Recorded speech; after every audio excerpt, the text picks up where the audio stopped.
বাবা কি হবে, আমি ডাক্তার হব। কেন?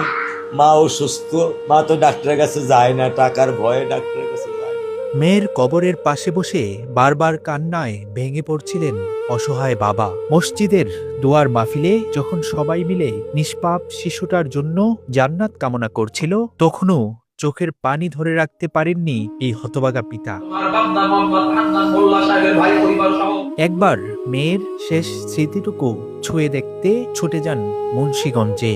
আবার পরক্ষণেই ন্যায় বিচারের আশায় ছুটে আসেন ঢাকায়। থানা থেকে আদালত, ন্যায় বিচারের আশায় ধারে ধারে ঘুরছেন এই বাবা। অকালে ঝরে যাওয়া নিষ্পাপ শিশু রামিসার হত্যাকারীদের শাস্তি যে তাকে নিশ্চিত করতেই হবে। রামিসা হত্যার বিচারের দাবিতে যখন পরিবারটি দিশেহারা, তখন এই নির্মম হত্যাকাণ্ডের ন্যায় বিচারে পাশে দাঁড়িয়েছে রাষ্ট্র।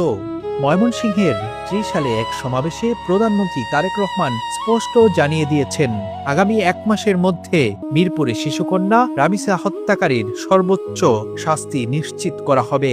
রামিসার এই হত্যাকারীর সর্বোচ্চ শাস্তি ইনশাআল্লাহ আগামী ১ মাসের মধ্যে নিশ্চিত করবে।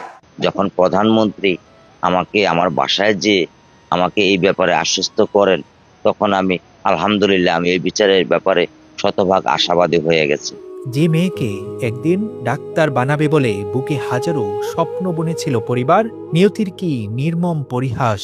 আজ সেই আদরের মেয়ের মরদেহের ময়না তদন্ত, ডিএনএ এবং ভিসেরা রিপোর্ট হাতে নিতে হয়েছে তদন্তকারী কর্মকর্তাকে। সিআইডি জানিয়েছে, পুলিশের অপরাধ তদন্ত বিভাগের ফরেনসিক ইউনিট থেকে মামলার তদন্তকারী কর্মকর্তা, পল্লবী থানার এসআই ওহিদুজ্জামান ভূঁইয়া নিপন এসব গুরুত্বপূর্ণ